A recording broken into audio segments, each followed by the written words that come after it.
This is Marco, and in this video I'm going to show you how to download new AI Photoshop for free for Windows 10 or 11. But before I show you how to do that, subscribe to the channel, it helps me out. So basically what you want to do is go to Google and type in Adobe Firefly Free Generative AI for Creatives.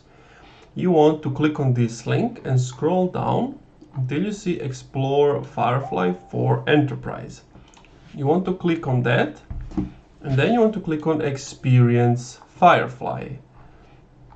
And then you have all of these different options, but basically here you can type in anything you want to create. So this is already pre-default template, so let's just go with that. You click on Generate, and you can see it has generated this photo.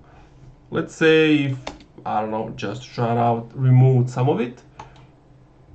It asks me to create an account, so I guess you only potentially have 1 or 2 a day when it comes to this generative AI.